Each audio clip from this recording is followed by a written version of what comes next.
So guys, మొత్తానికి మన గురుజీ మన ముందుకు తీసుకొచ్చిన ఈ మాస్ నెంబర్ ని ఎంజాయ్ చేస్తూ పిచ్చి పిచ్చిగా పొద్దున్నుంచి అందరూ ఈ పాటనే పాడుకుంటున్నారు అని నేను డెఫినెట్ గా భావిస్తున్నాను. అండ్ అది జరుగుతుంది అని కూడా 100% నేను నమ్ముతున్నాను.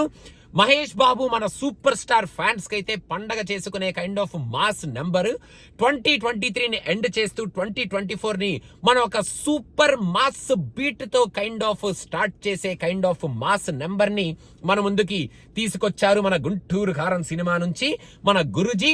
ఈ పాటలో లిరిక్ ని పక్కన పెడితే ఆ కుర్చీని మడత పెట్టి దుంక చక్క జింక్ చక్క ఆ బీట్ ఏదైతే ఉందో ఆ బీట్ మాత్రం పిచ్చ ఊపుని క్రియేట్ చేస్తుంది. అలాంగ్ విత్ దట్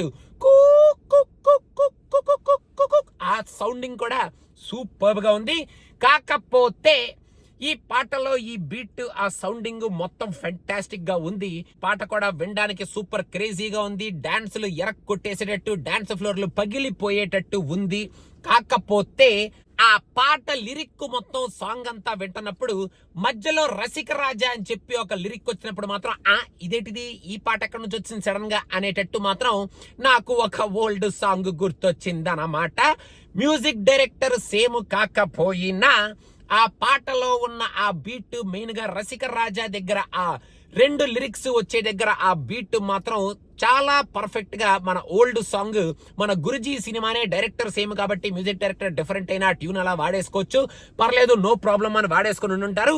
ఇక్కడ సౌండింగ్ కూడా వినడానికి కూడా చాలా బాగానే ఉంది. కాకపోతే ఆ పాట నాకు గుర్తొచ్చింది.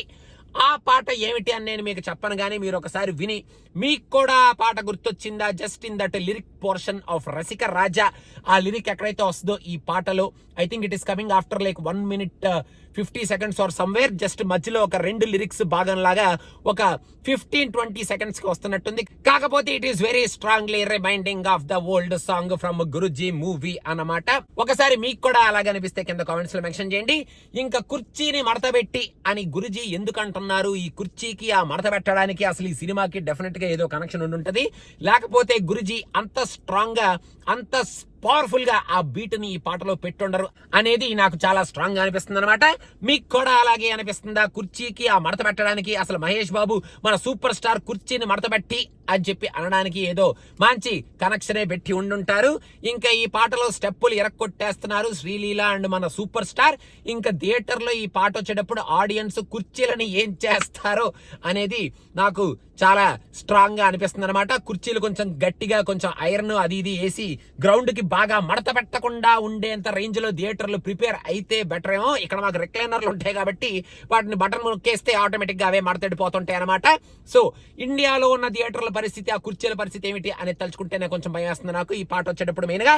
సో అదనమాట, కుర్చీని మడతబెట్టి పాట ఎరక్ కొట్టేసింది, కుమ్మేసింది. ఆ సాంగ్స్ కానీ, ఆ కుర్చీని మడతబెట్టి ఆ డీజే బీట్ కానీ, ఆ సౌండింగ్ కానీ, ఎక్సెప్ట్ ఫర్ ద రసిక రాజా ఆ lyric which is remaining the old song from Guruji movie. అది ఏమిటి అనేది మీకు తెలిస్తే కింద కామెంట్స్ లో మెన్షన్ చేయండి. ఒకవేళ తెలియకపోతే వెరీ గుడ్. ఇంకా ఈ పాటకి తిరగలేదు అనమాట, ఆ లిరిక్ కూడా తిరగలేదు అనమాట. సో అదనమాట సంగతి. కుర్చీని మడతబెడితే అసలు మీకు ఎలా అనిపించింది కుర్చీని మడత పెట్టడం అనేది కింద కామెంట్స్ లో మెన్షన్ చేయండి. And don't forget to subscribe to Cinema Piccha and also do follows on Instagram. ఆ కుర్చీని మడత పెట్టి లోపల పెట్టేయండి. అదనమాట సంగతి మొత్తానికి. అది ఓకే.